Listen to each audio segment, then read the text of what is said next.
Morning, শুভ নববর্ষ, নতুন বছর সবার খুব ভালো কাটুক, সবাই ভালো থেকো, সুস্থ থেকো আর খুব আনন্দে থেকো।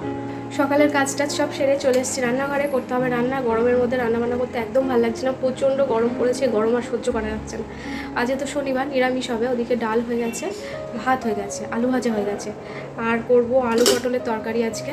পটল আর আলু কেটে নিয়েছি, এখানে টমেটো কাঁচা লঙ্কা আছে, পটল আলুটা ধোবো, এখনও ধোয়া হয়নি, আর আদা জিরাটা বাটতে হবে।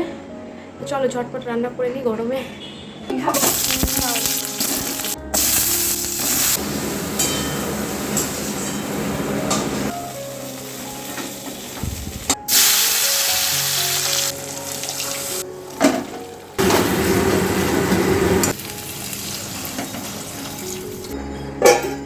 রান্না বান্না মোটামুটি শেষের দিকে।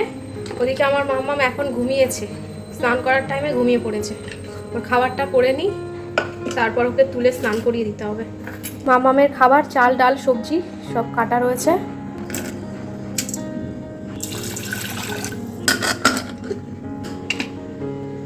তরকারিটা হয়ে গেছে আর আলুটাও সিদ্ধ হয়ে গেছে, এবার নামিয়ে দেবো।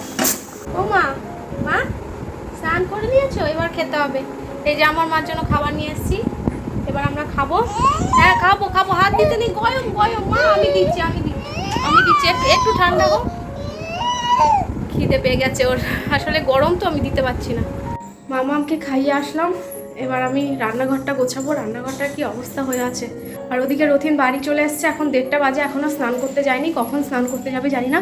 আর একটা বেড কভার পেতেছিলাম না সকালবেলা, তোমরা দেখেছো নিশ্চয়ই, তো ওটা পেতেছি ঠিকই, কিন্তু আবার তুলে দিয়েছি। মনে হচ্ছে যে মামামের হয়তো খুব একটা ওখানে শুয়ে বসে আরাম পাচ্ছে না, সেই জন্য আমি আবার চেঞ্জ করে দিলাম।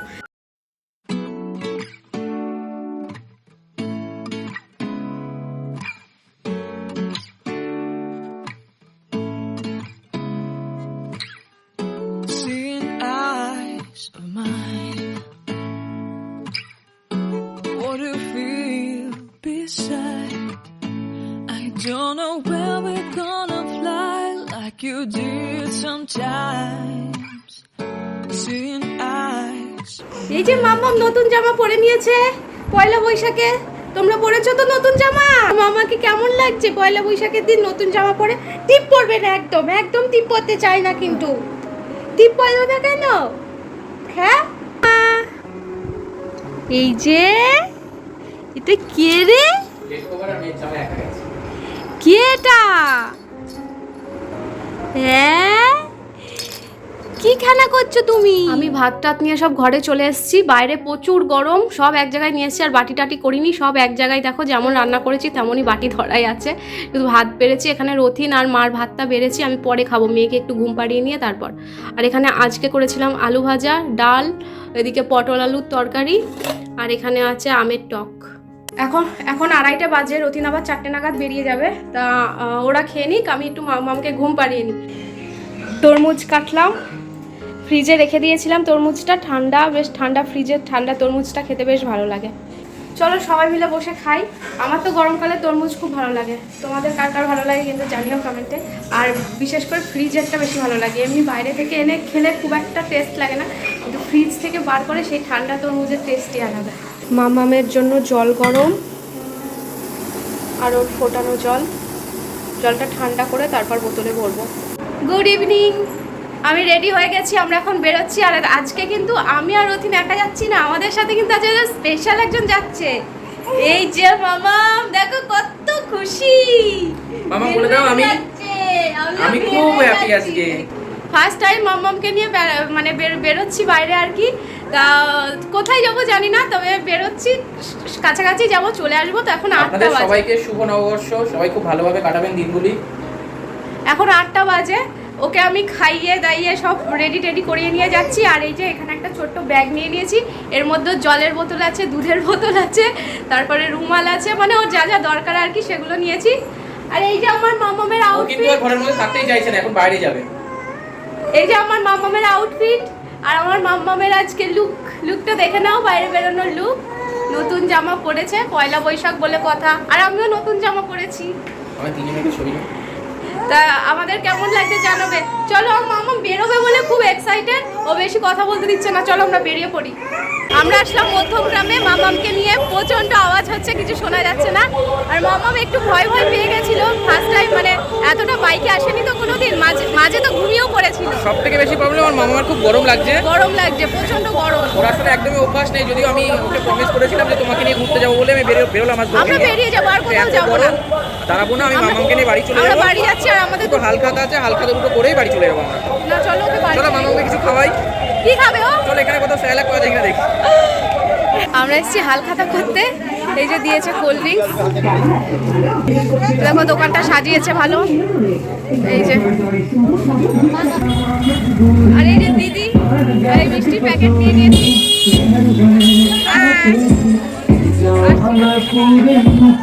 এত গান হচ্ছে সব জায়গায়, আমি ভিডিওই করতে পারছি না। আজকে হালখাতা তো প্রত্যেকটা দোকানে দোকানে গান বাজছে, এবার ভিডিও করতে গেলে সব কপিরাইট খেয়ে যাব, অনেক জায়গায় ভিডিও করতে পারিনি। আর একটা জায়গায় এসছে একটা জুয়েলারি দোকানে, এই যে প্রিয়া জুয়েলার্স, এখানে যাব।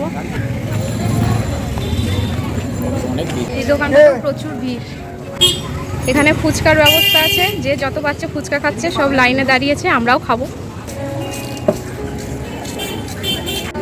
আজকে শনিবার তো, তার রথিন আমরা বাইরে কিছু খাইনি, তার রথিন বলছিল একটু ফুচকা খাবো, তা ওই দোকান থেকে ফুচকা, ওরা 2 জায়গায় কোল্ড ড্রিঙ্ক, 1 জায়গায় ফুচকা খেয়ে পেট ভরে গেছে। এখন এসছি কয়েকটা জিনিস কিনবো, মুদিখানা দোকানে এসছি, বাড়ির কাছেই চলে এসছি। আমরা বাড়ি আয়া পড়ছি, বাড়ি ঢুকে গেছি। এই যে এই জিনিসগুলো নেওয়ার ছিল, তাও একটা জিনিস পাইনি। কালকে আমি একটা জিনিস বানাবো, কদিন ধরেই বানাবো করে বানাতেই পারছি না। যাই হোক কালকে আমাকে বানাতেই হবে ওটা। আর আমার এখন বাড়ি গিয়ে ঘরে গিয়ে রান্না করতে হবে। আজকে পুরো একদম প্যাকড আপ গরম। এবছরের মতো গরম মনে হয় আগে কোনো বছর এতটা গরম হয়তো পড়েনি, ভীষণই গরম, মানে সহ্য ক্ষমতার বাইরে একদম গরমটা, তাই না? প্রচুর গরম পড়েছে। আর অর্ডার দিয়েছে রাতে কি খাবে, আজকে লুচি হবে না, আজকে চলো এখন বলছি না, চলো যখন বানাবো তখন দেখা যাবে। স্পেশাল কিছু না, প্রায় হয়।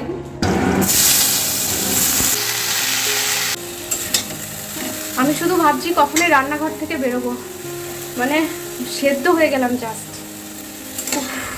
প্রচণ্ড গরম। আমি শুধু একটা কথা ভাবি, মানে যারা বাইরে কাজ করে রোদে, মানে সারাদিন রোদে কাজ করছে, তাদের কি কষ্ট হয়। আর তারপর যারা সেফ, তারপরে এই হোটেল রেস্তোরাঁয় যারা কাজ করে, রান্নাবান্না করে আর কি, তাদের কতটা কষ্ট। আমি শুধু এদের কথা ভাবি আর ঠাকুরকে বলি যে এদেরকে ভালো রেখো, এদেরকে একটু সহ্য ক্ষমতা দিও, যাতে একটু সহ্য করতে পারে। আমরা ঘরে থাকি, এসিতে থাকি, তাই আমাদের এত কষ্ট হচ্ছে, তাহলে তাদের কি হয়। ওদিকে তরকারিটা নামিয়ে মামামের খাবারটা নিয়ে চলে আসলাম। ও আজকে বাড়ি এসে টায়ার্ড হয়ে পড়েছিল, ঘুমাচ্ছিল এতক্ষণ, তো এখন উঠেছে, উঠে কান্নাকাটি জুড়ে দিয়েছে। এই তো এসছি, তো খাবার নিয়ে এসছি তোমার। এই যে দেখো পাপার কোলে বসে আদর হচ্ছে। আমাকে যেই ঘর থেকে বেরিয়ে যাব অমনি কান্না শুরু করে দেবে, ও ভাবছে আমি চলে যাচ্ছি। আজকে রাতে হয়েছে পরোটা আর এই যে আলুর তরকারি, আর আজকে হালখাতার মিষ্টি আছে। দাঁড়াও তোমাদের দেখাই, মিষ্টি কেউ খায়নি রাতে, ভালো লাগছে না, তো তোমাদের একবার দেখিয়ে দিই। এই রসগোল্লা, আর এখানে এই মিষ্টিগুলো দিয়েছিল, অনেক রকমের রয়েছে এগুলো। আমি খেয়ে এসে গুছিয়ে গাছিয়ে শুয়ে পড়েছি, আমার শরীরটা ভীষণ খারাপ লাগছে, আমি আর পারছি না। কিন্তু এই মেয়ের চোখে একদম ঘুম নেই, মানে একটুখানি 10 মিনিট 15 মিনিটের জন্য বেরিয়ে টানা ঘুম দিয়েছে। এখন কোন রাতে ঘুমাবে তার কোনো ঠিক নেই, এই সমানে দুষ্টুমি চালিয়ে যাচ্ছে। আমার খুব পাগল লাগছে, আমার কিছু ভালো লাগছে না। আমার ভীষণ ঘুম পেয়েছে, দেখো দুষ্টুমি করেই চলেছে। এখন আমরা কোস্তা কুস্তি করছি। এ মা আজকে ঘুমিয়ে পড়ো মা। আমরা এখন কোস্তা কুস্তি করছি, আমরা এখন ঘুমাবো না, সবে তো 12:30 বাজে, 1টা-2টো বাজুক। আজকে ঘুমিয়ে পড় না মা। কি এই যে আরেকটা নতুন বদ অভ্যাস, মুখ বাজাচ্ছে, একটা নতুন বদ অভ্যাস শুরু করেছে। এই কয়েকদিন ধরে, দুদিন বন্ধ ছিল, আবার আজকে থেকে চালু হয়েছে এই বদ অভ্যাসটা। কি হয়েছে? আবে ওই যে সমানে চালিয়ে যাচ্ছে বদ অভ্যাস। এই যে আমরা এখন কোষ্টাকষ্টি করবো। ও মা আসো আসো আসো তোমাকে দেখছে, দেখো। আসো আসো আসো আসো কি হয়েছে? কিছু বলছে না। ওরকম করতে নেই মা, ওটা ব্যাড হ্যাবিট। পচার বলবে লোকেরা। এই পেয়েছো? হ্যাঁ পেয়েছো তোমার খাবার জিনিস? এই দড়ি পেয়েছো? শুধু দড়ি ধরে টানবে। আর কতগুলো পচা অভ্যাস দেখাবো আমার মায়ের। একটাও তো গুড হ্যাবিট লোকে দেখতে পাচ্ছে না, সব ব্যাড হ্যাবিট গুলো। এই বলবো কিন্তু। তো চলো আজকের ব্লগটা আমি এখানে এন্ড করে দিচ্ছি। আজ আমি সারাদিনে কি ব্লগ করেছি আমি নিজেও জানি না। এডিট করতে বসে হয়তো মাথা গরমও হয়ে যেতে পারে, যে সারাদিন কিছুই সেরকম একটা ব্লগ করতে পারিনি ঠিকঠাক। আসলে গরমে না আর পেরে উঠছি না মেয়েকে নিয়ে। যাই হোক, তার মধ্যেও চেষ্টা করছি যতটা সম্ভব তোমাদের সাথে শেয়ার করার। তো সবাই ভালো থেকো, সুস্থ থেকো। আর যদি ভালো লেগে থাকে ব্লগটা অবশ্যই কিন্তু লাইক কমেন্ট শেয়ার করো। Bye, good night.